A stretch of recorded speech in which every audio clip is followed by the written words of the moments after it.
Hey, this Realm of the Mist podcast is brought to you proudly by the Nurses Guild. Hi, this is Eddie Deason. You're listening to Breaking the Fourth Wall. I was Mandark in Dexter's laboratory. Ha ha ha ha ha ha ha ha ha.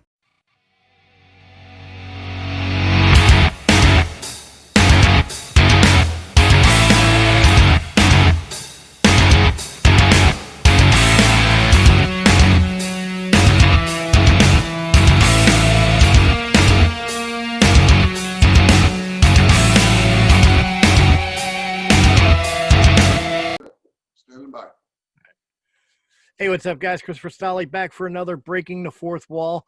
I don't have to give a long introduction because you guys already know this guy. He's been on my show before. He is one of the members of the proud sponsorship that we have here at Breaking the Fourth Wall, which is the Nurses Guild. He is the founder of the Nurses Guild, Mr. Kevin Kennedy. Kevin, or Kevin Phillips. Why do I say Kennedy? Kevin Phillips. How you doing today? Good. Kennedy's a nice reference. I like that. Yeah, that works too, right? I'm mixing you with the other Kennedy. So as we had you on before, just to give a quick recap, you are the founder of the Nurses Guild, which is an at-home nursing care provider out of Fort Lauderdale, and I'm blanking the other city, but basically in Florida. Boca Raton? Yeah, the Palm Beaches. Palm Beach and Boca Raton. And just physical therapy, occupational therapy, speech therapy.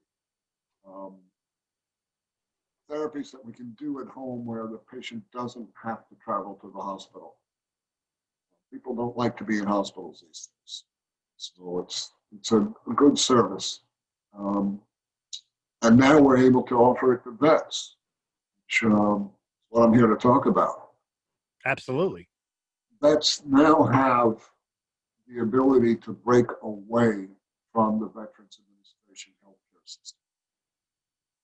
If they are waiting more than 30 days for an appointment, qualify to go outside of the VA. Through home health, we have services, particularly for the vets. I'm a Vietnam-era veteran. Thank you for your service. Took me about 10 years to reintegrate. 10 years and a drinking problem is what it took me. Real quick, was the 10 years because of how bad the PTSD was, or would it be more attributed to the fact that during the Vietnam era and subsequently we really didn't take care of our vets as well as we should have, as we do now? We had to hide that we were vets. When you applied for a job, you did not check that you were a vet because it was used against you. Right. At that time, we were getting called baby killers, or we were being spit upon when we returned. So we hid that fact just for our own employment. It was a sad time in this country. It really was. People blame the soldiers for what the politicians do. Which is usually the way. Today. So the environment's changed a great deal, and I appreciate it. But I also know what it's like when you're discharged, and you no longer have that around you to support you. You're on your own, and you're the loneliest you've ever been. I can't tell you how many hours I spent staring at my ceiling, just immobile. And I can't blame my drinking problem on PTSD, as I probably was genetically predisposed to have that drinking problem. Right. But rather than coming to a head at age 45, it came to a head at age 27, 5 years after I got out. I had completely stopped drinking. Now, there were no support groups. There were no group therapies we could go to. Nothing. They didn't even acknowledge that PTSD existed.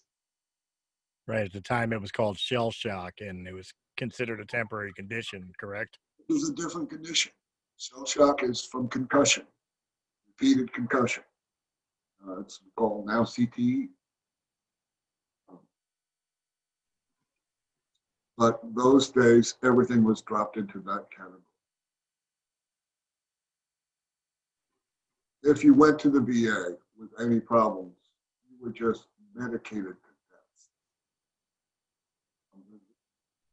We used to call them VA zombies.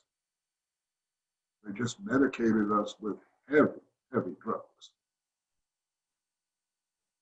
And not any of the fun drugs, I'll tell you that. They never gave you the fun stuff. Ah, man. But it's changed. So now a veteran can step out and get private therapies. Where not everything's written down and part of your extended record. You can talk in private and be assured of that privacy. Where a therapy regimen can be tailored just to you, not to every person in your class, but just to you, to your needs. It makes a big difference. Personalized care is so much more effective than one size fits all, which is what the VA offers. Right. Now, VA is trying to do a good job. Healthcare professionals in there are trying to do the best they can. But when your hands are tied by bureaucracy, it's very similar to what happens in healthcare throughout this country. For every dollar we spend on healthcare, 25 cents to 50 cents of that dollar is going to go into the bureaucracy. It's going to be made to generate paperwork, to assure the bureaucracy that nothing is wrong, that they're not being stolen from. And it's such a waste of healthcare dollars. We now have the capability of assuring that there's no fraud happening electronically with a simple app. It takes 60 seconds or less, and it can eliminate half of the paperwork. When I say paperwork, think of healthcare dollars. Think of more visits to your doctor, or more money in your pocket so you can buy the prescriptions that you need. We are wasting so much of our capital feeding the system. And the system is sick. It's not working. Medicare produces statistics on healthcare fraud every year. And they've been fighting it now for 20 years. And it goes up every year. So obviously what they're doing is not working, but they don't admit that it's not working. They just do more of it. It doesn't make any sense. When you are treating someone with a medicine and they don't respond, try another medicine. Right. They just increase the dosage. It's their idea. I don't know how good of an analogy that was, but No, I get where you're coming from. I have a mother-in-law who, her daily prescriptions read like an encyclopedia. And I've constantly argued with her choice of doctor because of the fact that she has a lot of conditions that she deals with. And it almost seems like half of her medication is counteracting the other half of the medication, where I question her quality of life because of the fact that, like, she's taking all these meds and getting nothing accomplished. it's not unusual for people over 65 to be taking 20 different. Some of them are collected from past episodes that have resolved, but the drug remains. That's usually our first challenge with the patient, is reviewing their drugs and getting rid of what is no longer needed.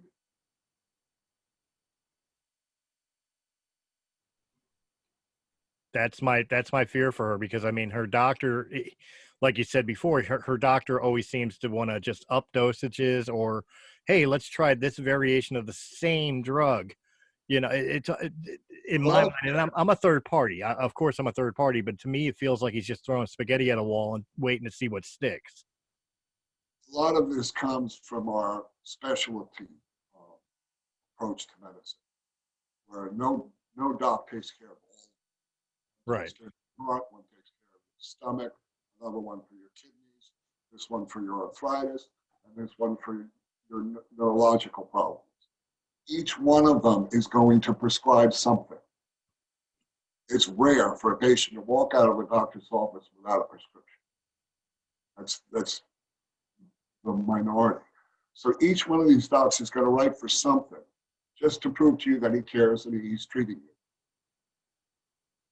But he does not know the other drugs you're on. Who can remember 20 drugs? Right. What drugs are you taking? So he does not know the full complement of what you're taking, and he's prescribing in the blind. It's very bad medicine, but it's done every day. And this is how people end up on 20 different drugs. It's a shame. Now, those drugs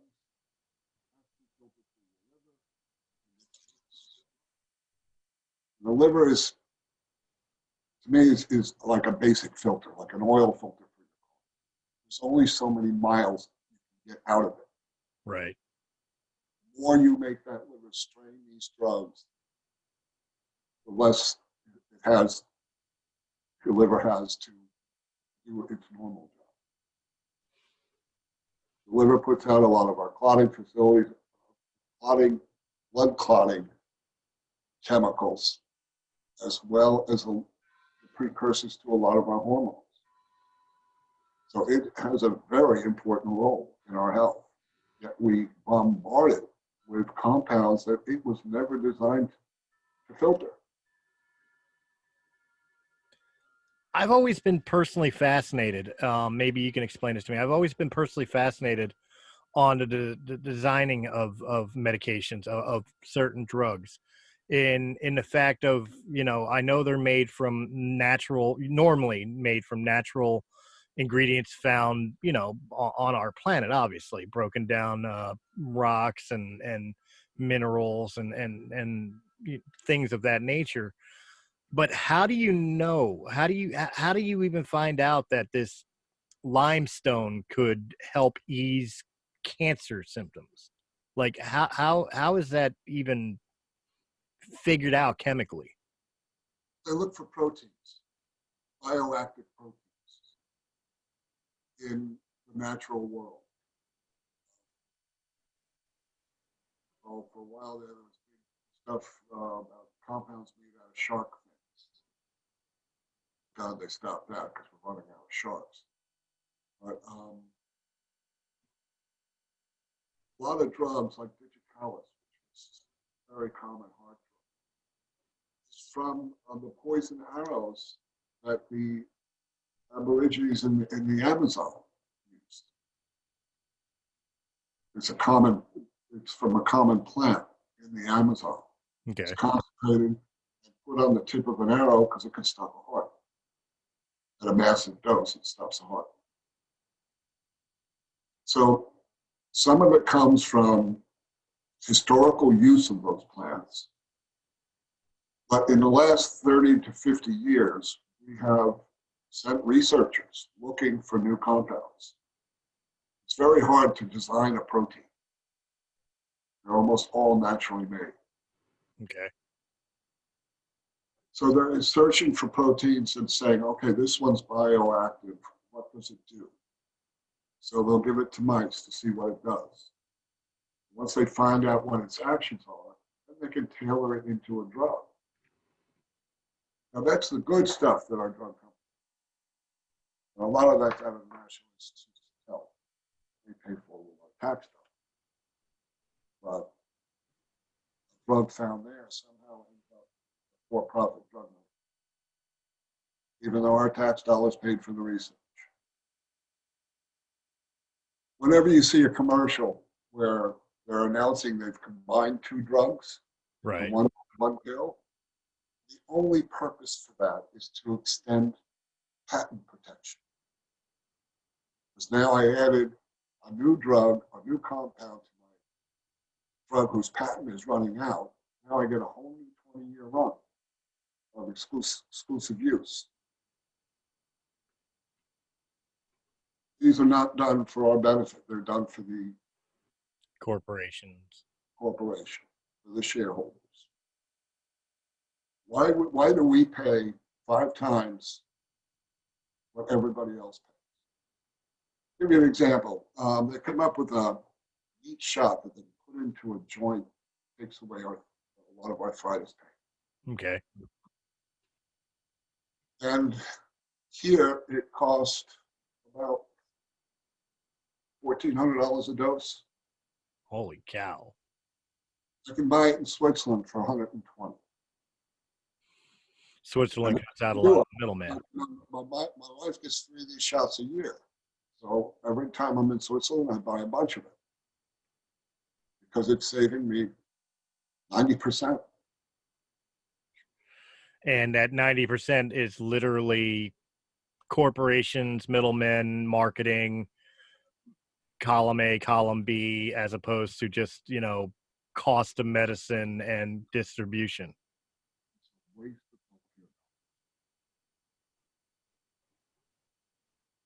Most of the big drug companies, a lot of them are American-owned or American-born.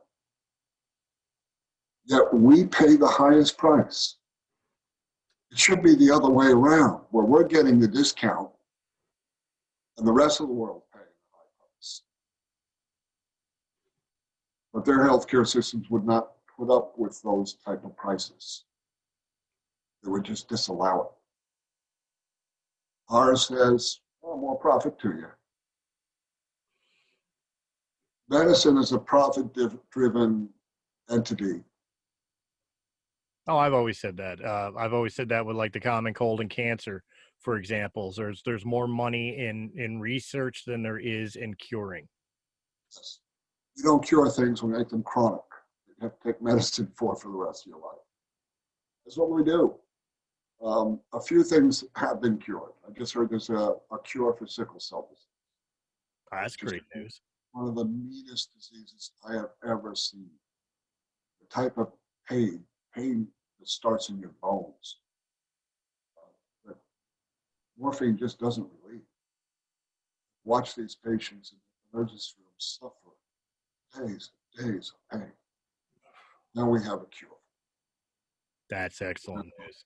It's not out there for everybody yet. It's coming. Believe it or not, it uses the HIV virus to deliver a snippet of DNA code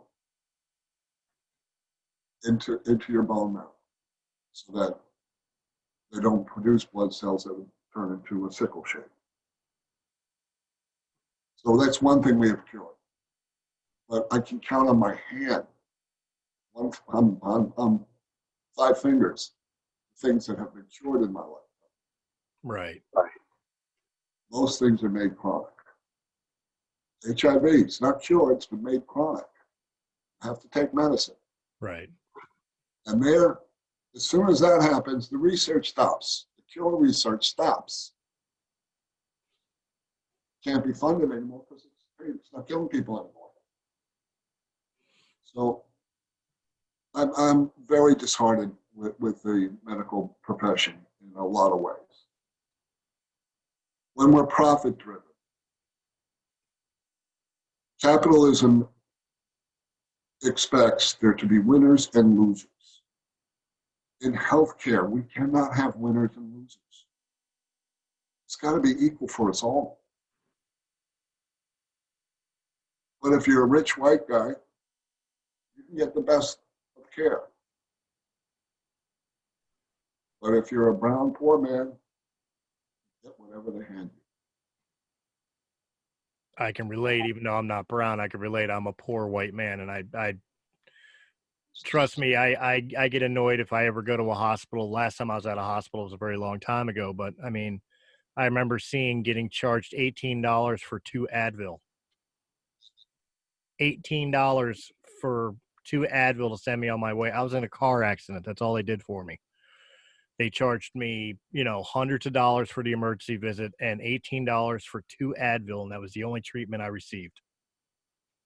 I'm going to get more than you make in a year. How did we get that kind of disparity? Why is hospitalization so goddamn expensive? Greed. I had a heart attack. I spent 18 hours in the hospital before I signed myself out. And this is back in 2003, something like $72,000 for that 18 hours. That's more than I made that entire year. Now I could be ignorant and wrong, but I think majorly with the hospitals, it's greed. And I've seen it like in Philadelphia where I'm at, where hospitals that used to be privately owned or owned by churches or whatever else were taken over by corporations and healthcare corporations, as well as like literal business corporations. It's not just greed. Hospitals have an impenetrable regulatory burden. But a lot of what they do, a lot of what is making it so expensive is complying with all those regulations. Because every regulation has a cost.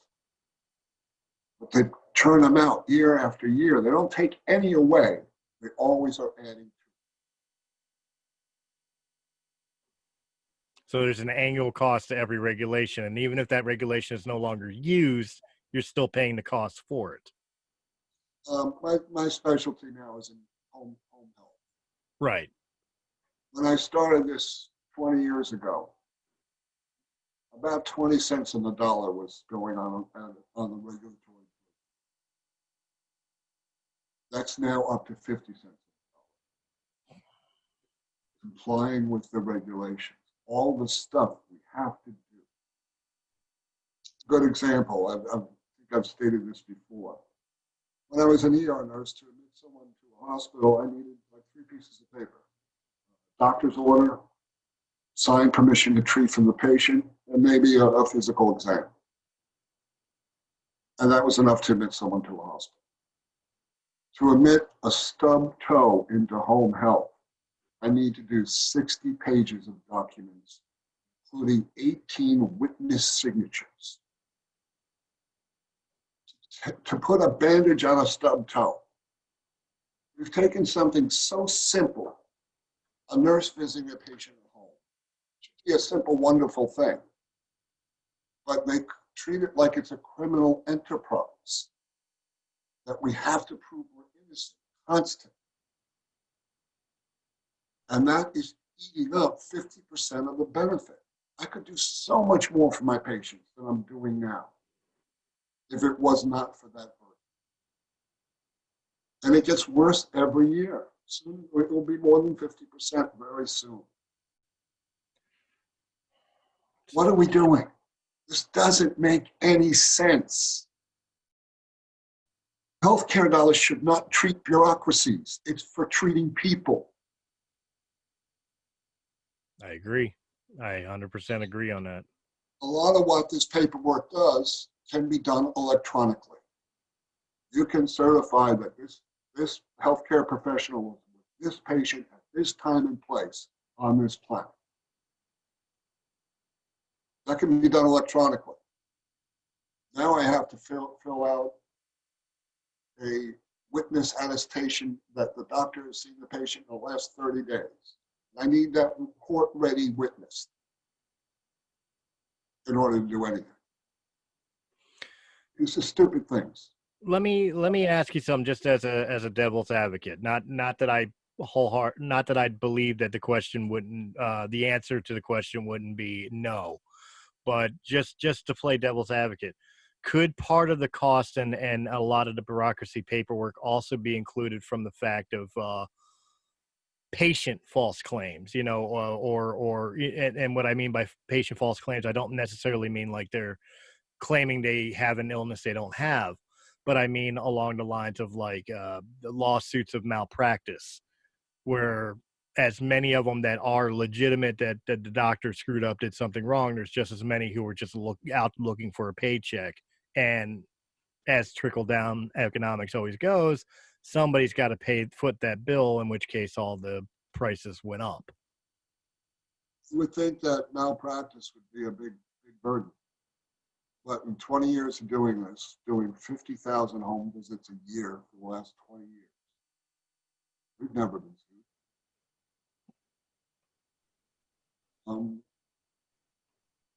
I don't think. Just to be clear, I wasn't necessarily meaning the Nurses Guild. I was meaning in general. Not as litigious as it's made out to be. Malpractice suits are rare, and sometimes they are 100% justified. Right. Medicine does not do good policing its own. It should not have that ability. There should be outsiders. Patients should be the ones policing us. Because you'll never get a doc to say one thing bad about another doc. It's their fraternity. They just don't do it. Right. No matter how outrageous it is. I've seen some pretty outrageous stuff. So malpractice has a place in our healthcare. We should always have the right to redress. But it's not the cost driver it's made out to be. Okay. Yeah, it does drive us into doing lab work that's not necessary. Say, I'm a doc and from your symptoms, I know exactly what you have. Now I have to do lab work to prove that you have. Right. So I can bill for it. I'm not going to just take my word. Now I got to prove it. There's a bunch of drugs that I call the don't sue me drugs. You'll go to the hospital for a head wound and put that nausea with you. No, not with a head wound. You're in there for a broken arm and they're giving you drugs so you don't get nauseous. Or you don't have a GI bleed. Right. That 1 in 10,000 may have. We treat everybody. That's the point I'm trying to say. Okay. We overtreat just because things might happen. And it gets expensive. It really does. But my big thing is wasting health care dollars on paperwork. It is, I thought when we went to electronic records, this would decrease because you can get things to auto fill out and all that. But no, it didn't work that way. Everybody that expected computers to speed things up, go to the DMV and see how quick things work. Yeah. No, things haven't sped up. They actually take longer because there's more information the computer's asking for. So wasting our healthcare dollars, feeding a bureaucracy. You wonder why it exists.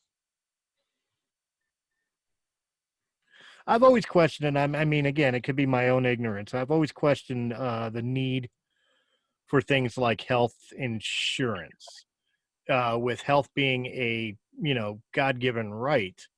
In general, I've always questioned the fact of why I would need insurance when I can walk into a hospital and be treated because you're not allowed to block me. Now, okay, maybe that's a little different for like personal cares like Nurses Guild, or for specialists and stuff like that who can refuse patients. But I mean, like, if I'm in a car accident, for example, and I'm hurt pretty bad and I don't have Medicaid, Medicare, or any type of health insurance, the hospital can't just turn me away. So I still have to. They have to treat you. Right. So So I've you always treat the first chance they get. right, and I mean 2 weeks in, if you don't have insurance, you're leaving the ER, going home. right. Now, I understand the need for insurance. With one day in the hospital cost me more than a year's wages. People need to be protected from Right. it.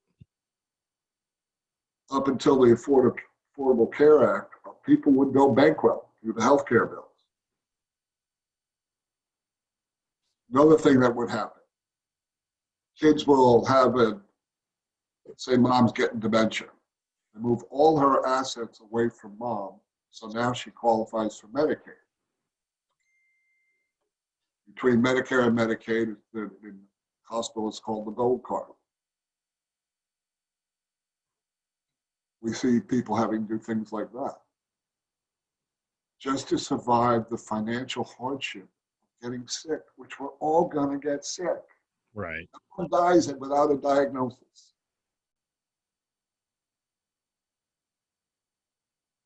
So when we waste healthcare dollars, it's even more painful since they're so scarce.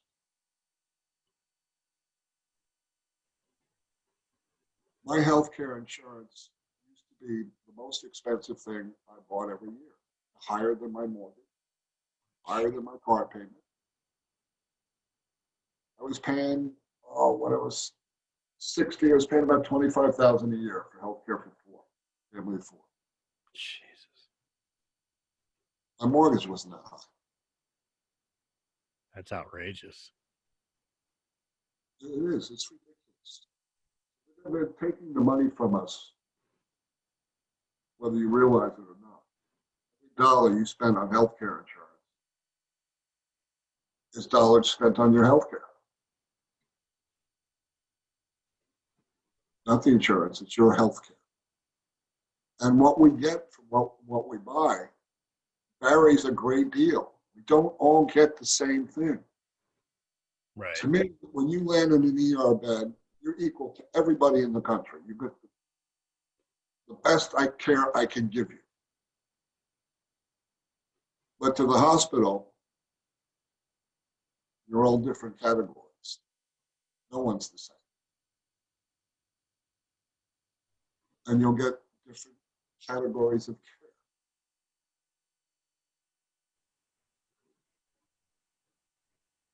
We have, as a country, put the doctrine that all men are created equal. Right. And that's probably the last time we're equal. Just on the day we're born.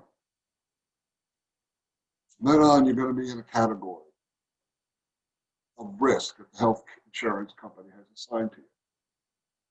Now, it used to be they were able to say, oh, you have diabetes. We're not going to cover anything diabetes. Diabetes affects the entire body. Right. Vision, your nerve endings in your fingers and your toes. Every organ is affected by this. Almost anything can be denied as pre-existing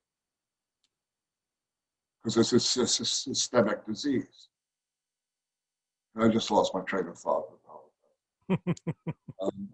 About the equality and the healthcare not seeing equality.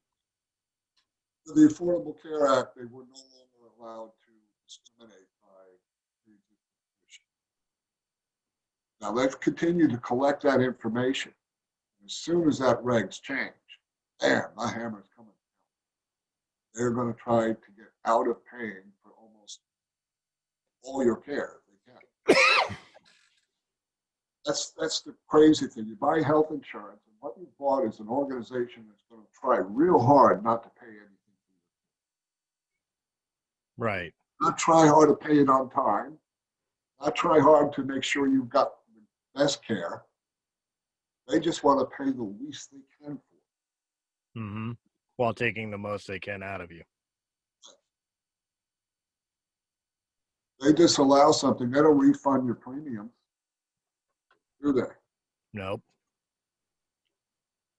No, but I mean, it that kind of falls under the same logics as any other insurance that you have. I mean, you buy auto insurance and they do the exact same thing. They'll charge you the most premium. You have an accident and they'll try to find every loophole to make sure you don't get paid for what it is you were paying for.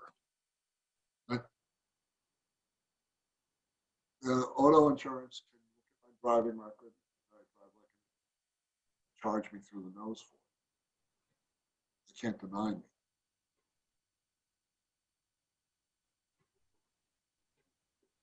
Maybe they can.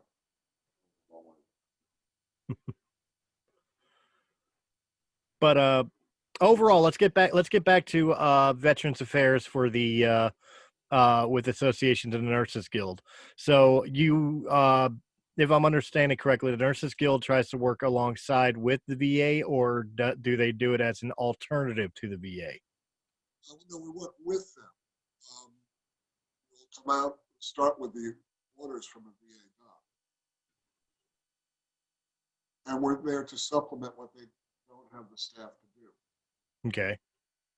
Now, there's some important therapies that really need to be done, particularly, say, an amputee. There's a lot of amputees coming out of these wars. Right. You've lost your left arm. Now you've got to learn how to deal with the world one hand. Just buttoning your shirt can be an immensely challenging thing. Right. There's a specialty called occupational therapy. It has nothing to do with your job. It has to do with learning to live with the disability you have. So they'll teach you different ways that you can button your shirt in one hand so it doesn't take you half an hour. The following is an important message from the Nurses Guild of Florida. We know COVID has many scared. Many of our seniors are even afraid to go to the doctors. Just the thought of being exposed to all the people in the waiting room, in addition to the doctor's staff, is a risk many don't want to take right now. However, putting off health care makes most conditions worse. The Nurses Guild has the solution.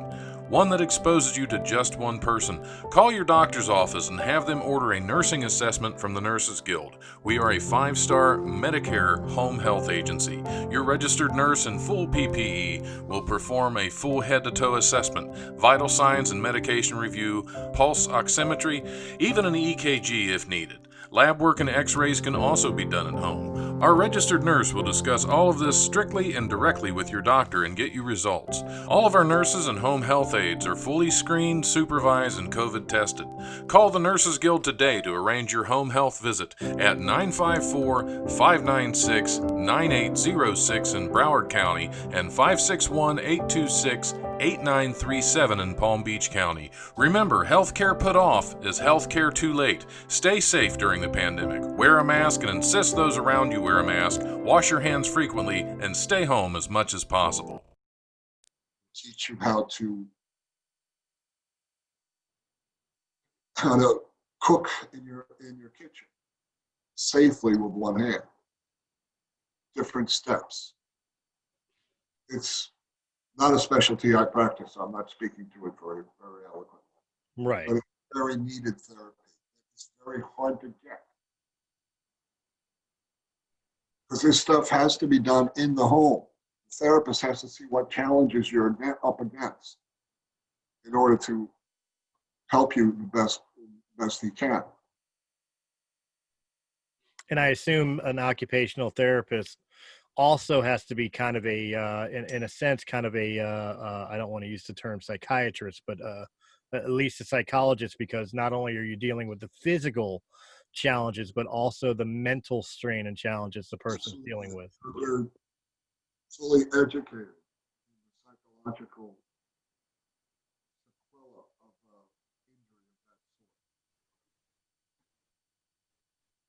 sort. We also are getting a lot of closed brain trauma. That means trauma to the brain that was not penetrating. But when the Iranians blew up that base in Iraq, They didn't hit one of our guys, not directly, but the concussions of those successive explosions really hurt their brains. Right. Some will be much more effective than others, depending on the genetics and how his brain is built. But we are all affected by such concussions. It's just starting to come to light now how important monitoring how many concussions you've had in your lifetime is.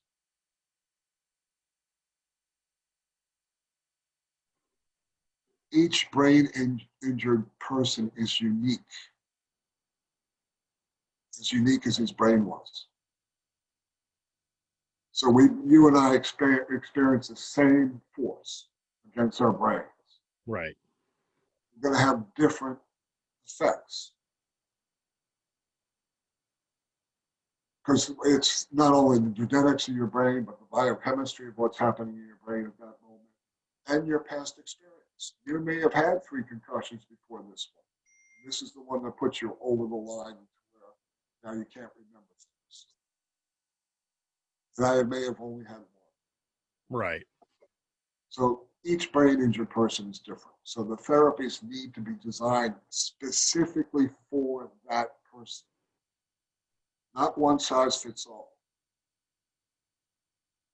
And bureaucratic medicine will give one size fits all answers to these type of questions. If you step out of the VA system and use the Nurses Guild, you get therapies tailored to you, tailored to your personal experience. It makes a world of difference. It really does. Do a lot of psych nursing. A lot of psychiatric trained nurses. Talk therapy. No one wants to pay for it, but you get it in home health. It's important. It's probably one of the most important things we can do for them. To listen. To hear them. Most don't want much, but acknowledgement that, yeah, that does hurt. Or, yeah, that's really hard, that you can't sleep. Well, that's kind of interesting. The talk therapy thing is kind of interesting to me, because I'm curious, what in your experience do you find to be more, especially for somebody who served, to be more effective, at home one-on-one sessions, or like the group therapies where people are sitting around together, they've all experienced some sort of trauma serving, and sharing their stories being something that in itself can be therapeutic, in the sense of feeling like you're not alone. So I'm curious, which one do you find to be What has been discovered is that giving a vet a safe place to relive that most traumatic instance that's carried home with him, giving him a safe place to express that and to kind of relive it, get a better focus on it, it's turned out to be crucial in recovery. So yeah, group therapy, they get to talk with other guys that have gone through similar things. And that just knowing you're not alone going through this saves your sanity. A lot of these symptoms, they're embarrassed by. There's no reason to be embarrassed, but to them it shows them weak or something like that. You have to get past that macho barrier that, frankly, the military instills into them. makes you a better soldier, sailor. Doesn't kill you, makes you stronger. Mm-hmm. It's not necessarily true. What doesn't kill you can nag you for 20 years. And some of these vets, 20 years from now, will still be wrestling with some of these problems. Warfare is such an unnatural act. Yes, we as a species, we can kill, but we don't kill in mass. Now the weapons of war are so powerful. The human body can't stand up to it. Just being on the battlefield, whether you're shot at or not, just being there is traumatic to your brain.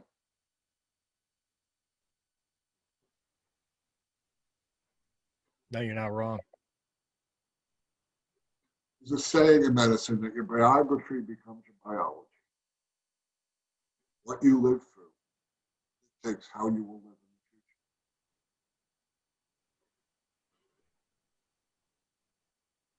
So, yes, we don't have as, when you look at the difference between the Vietnam War and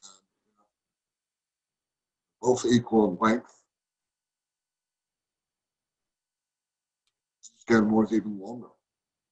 So many more died in Vietnam. We died on the battlefield, or soon after. Now medicine, battlefield medicine is so good, it gets you off and up in a helicopter as quickly as possible. And it's not unusual an hour after you've been shot to be laying on an OR table. It can happen that fast. So we are saving a lot of lives. Right. But the trauma remains with them. Trauma is not like an illness that you can that you just get over. Right. Like the infection's gone, my fever's good, I'm no longer sick. That's not how trauma works. Trauma stays with the brain, either with physical sequelae, where the brain is not functioning properly anymore, or just basic psychiatric sequelae, or a combination, most likely a combination. But it remains, it lingers. And even guys that are getting out today thinking they are fine, find out 5 years from now. Trauma takes a lifetime to recover. Every person that's been on a battlefield carries it with them. They don't talk about it a lot because there's no place to talk about it. Who wants to talk about when they were terrified? Right.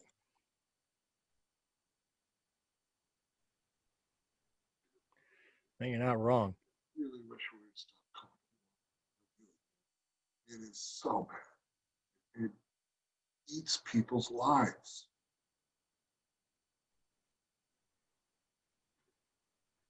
I served, 50 years ago? And some mornings it was just like yesterday. It stays with me.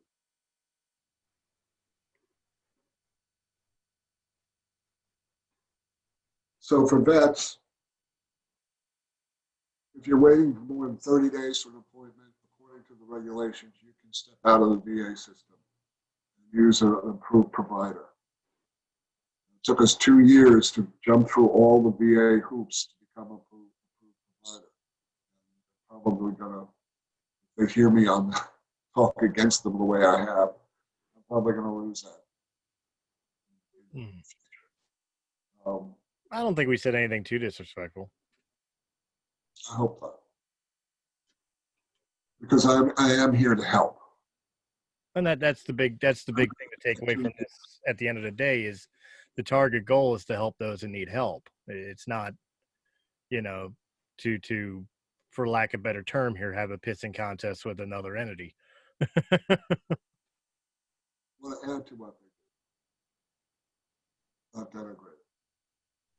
And we can add a great deal of finesse that a bureaucracy the size the VA is just not capable.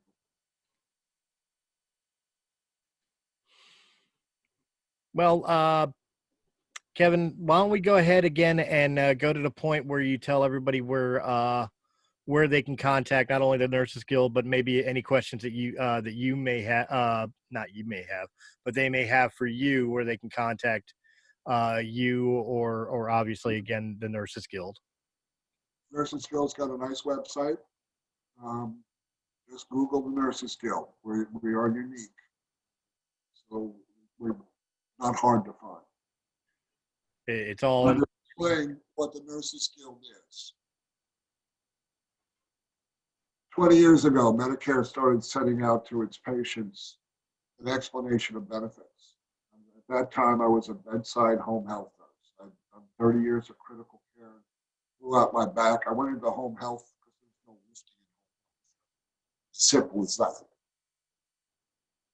I discovered that maybe 15 cents on the healthcare dollar, the patient's benefit, was actually getting to them in the form of care. The rest was being eaten up by a series of profit takers that had nothing to do with clinical care at all. Never touched a patient, but yet driving a nice Porsche because of that patient. So my objective when I started the Nurses Guild was to get the maximum amount of care I could to the bedside. And we got that up to 60 cents to the dollar in the year 2014. Nice. Now we're hovering around 50 cents. Because I'm spending the other 50 cents feeding a bureaucracy. Half the money now goes to Medicare itself. Doesn't make sense. Medicare is an insurance payer, but they take half the money back for themselves. It's so inefficient. Anyway, that's the reason the Nurses Guild came to an existence. Our whole motivation is to get patients as much care as possible. Nurses are advocates. Not only treat your wound, but they advocate for you, for your health, for the services you need. That advocacy came to life in the nurses. And we've attracted a lot of very credible professionals simply because of that attitude. To us, the home health benefit a patient receives is the patient's property, not ours. Right. It's paid to us. It's paid to us with the agreement that we supply it to them in the form of care. That's the covenant. Not that we treat ourselves first by taking the money for ourselves. Right. It's for patient care, and it will be spent on patient care. So with the vets, you will get what your benefit is paid for as efficiently as we can. We'll get a maximum amount of that money to you. That's our jobs, and that's our role. We take it seriously, and we fight for our patients. Fight like crazy. It makes a difference. You know your caregiver is on your side, is there to help you, not the system they come from. It makes a big difference. It really does. And I stated this before on the last episode that I did with you, and I'm going to state it again. It is really humbling to sit here and talk to you about these things. I could tell how compassionate you are with this field, and quite honestly, the battlefield you fight every day with as you said, the bureaucracy of the challenges of trying to provide the best amount of healthcare with the restrictions of finances, the restrictions of all the paperwork, restrictions of whatever obstacle they want to throw your way to give the care to the people who need it most. It's absolutely humbling talking to you about it. It's absolutely admirable that you do this. And I can't state enough how much Realm of the Mist is absolutely proud to be sponsored by you and to sing your praises. Just, Appreciate it is absolutely breathtaking how much the healthcare system is really against health. True. But I roll off numbers, 50 cents on the healthcare dollar, that thing. What it means in real life is Mrs. Jones can remain in her humble little one-bedroom apartment, not living in a nursing home this year, because I'm able to bring them the care she needs to her. That once a month visit where we come and give her the medicine that she's, injectable medicine she needs, can keep her out of an institution. We all fear being put into another nursing home, losing control of our own bodies and having someone else in charge of us. Goes against the American grain. Right. Someone else is going to be in charge of your body. We fight it like crazy. I once took care of a retired New York cop, him and his wife. And he was in his 80s. Had to put him in the hospital. He pretty much knew this was his last rodeo. That if he went in the hospital, he wasn't coming. When the fire rescue guys showed up to pick him up, he pulled his service revolver, held them all at gunpoint. I knew this guy. I'd been treating him for 5 years. Right. He was so afraid, losing control, what happened next, that he held everybody at gunpoint. Oh, wow. His wife told me he had no bullets. She took the bullets out a month before, and I believed her. So he's in his bedroom with fire rescue outside the door, cops with blood guns, ready to shoot him. I walked in there, I said, give me the gun. And he had it pointed at my abdomen. I reached for the gun. Click. Oh, wow. I still hear that click. That's great. To this day. But I'm telling the story in that here was a sane,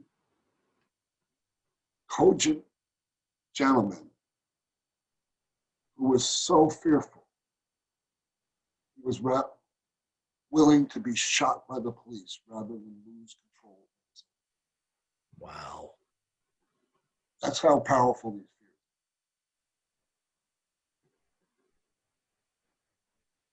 are. That is He great. still have a gun, by the way. His wife gave me his gun. Never used it. But that click still is in my head. I hope you send a Christmas card to his wife every year just as a thank you for taking the bullets out. The wife, as an ER nurse, where I worked inner city, Temple in North Philadelphia, University of Pennsylvania in West Philadelphia. The life gets threatened. It just happens. How's he doing now? He's right. It was his last rodeo. He died about 2 weeks later. Oh, that is disheartening. Patients seem to have a sense of when it's over. And some of them get very agitated, but most get very peaceful. They accept it. They know it's coming. They just wish it doesn't hurt too much. And a man at that stage, you can sit and listen to him. Learn so much wisdom.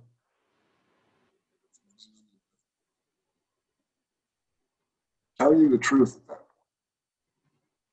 point. Soon to face their creator, they stop lying. Right. And they tell you what the stuff that matters to them. Anybody ever mention it? Talk about the people they love, history they see, how they might have affected the planet themselves. what mark they've made.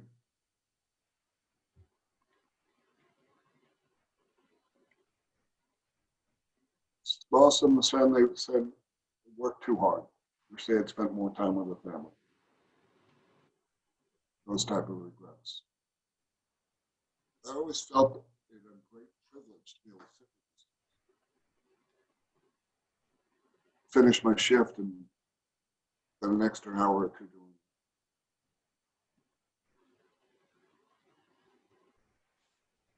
it. I would sit when if I wasn't there, no one would. Particular affinity for street drunks. My grandfather died.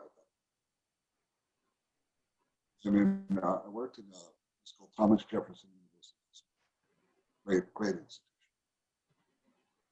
It had a clothing room. The ER had a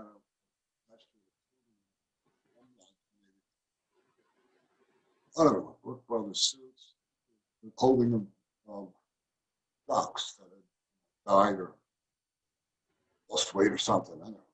Just an amazing clothing. Every Sunday, I would take one of my street drunks into our decontamination room, shower them, give them a haircut, put them in a suit, sometimes with a cane, and send them home, visit their family. They now have seen. And that was my deal with them. I'll do this for you. You all these clothes and shower and all that.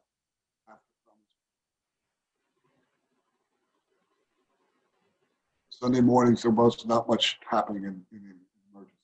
It's usually a pretty quiet time, at least until church lets out. You'll get your Sunday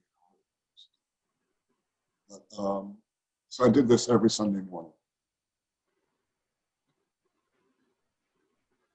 And I got to know street drunks pretty well. There's one that I'll never forget. His name is Joseph Parker. Older black man. He was probably 60 by then.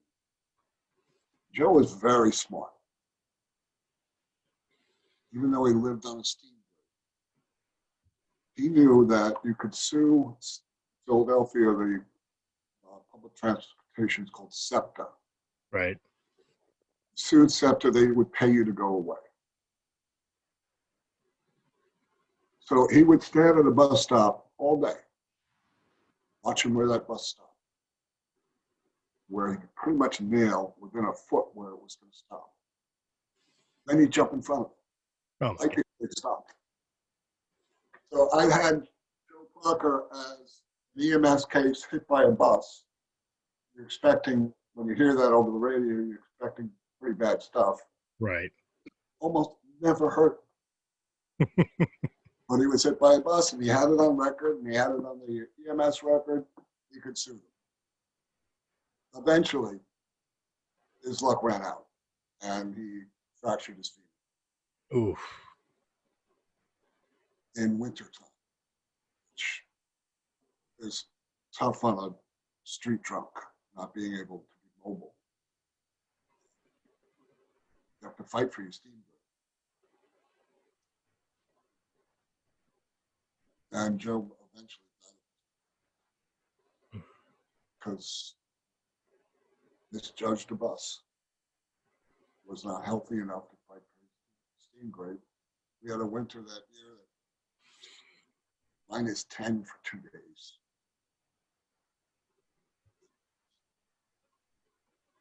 But what a wonderful guy that guy was. I once, Thomas Jefferson Hospital is 2 blocks from Pennsylvania Hospital. Right. Very close to each other. I'm about to transport a patient from Jefferson to Pennsylvania. But in the lobby, I run into Joe. Joe, I'm too busy today. Come back later. He left. Got the ambulance, went over to Pennsylvania. Just signing that patient into Pennsylvania Hospital, in walks Joe Parker. And he sees me there, and the look on his face, it was, where the fuck am I? Because he's seen me in 2 places within 5 minutes. That was wonderful. I like Joe a lot. Unfortunately, I could not cure his alcoholism. It's one of the hardest diseases. So full of denial. But he would have been a good engineer. He would have been a good psychologist. This guy was a talented man. That unfortunately, due to his race, probably not educated as well as he would have liked. But what if he had gotten the education his brain deserved? He would have completely different. Absolutely. It's an absolute shame. But guys, we are way over time. I don't mind it because I love sitting here talking to Kevin here. We're going to have you back on again, yes? I hope so. Absolutely. About this stuff forever. we could definitely do conversations about it forever. But guys, thank you very much for joining us. I hope you enjoyed this episode. If you did in any capacity, hit that thumbs up button. Like, share, comment, subscribe. Check out all the other podcasts of Realm of Mist Entertainment. And of course, the audio-only formats can be found on Anchor.fm, Apple, iTunes, Spotify, Pandora, iHeartRadio, or wherever quality podcasts can be heard. Again, in the description down below, you'll also have seen when this video releases, you'll also have seen the commercial and the shout in the beginning. But in the description down below, if you or a loved one is in need of home care, home nursing care, please contact the Nurses Guild. The phone numbers, the email, the website are all in the description down below. Guys, thank you very much for hanging out with us. Kevin, thank you very much for coming and sharing your stories with me. And we will catch you guys on the next Breaking the Fourth Wall. Have a good night. Hey guys, it's Chris from Realm of the Mist Entertainment. If you enjoyed this video, please hit that thumbs up button. Like, share, comment, subscribe. Check out all the other great podcasts that can be found on Realm of the Mist Entertainment's YouTube channel or our sister channel, Sounds Dicey Gaming, for all your tabletop needs. And if you prefer your podcast in audio-only format, check out Realm of the Mist Entertainment on Anchor.fm, Apple, iTunes, Spotify, Pandora, or wherever quality podcasts can be heard. To our Patreon supporters, we thank you very, very much. And if you're interested in being a Patreon supporter, please go over to patreon.com/Realm of the Mist, and just $1 a month gives you exclusive content and helps our channel out greatly. Guys, again, thank you very much for joining us, and we will see you on the next episode.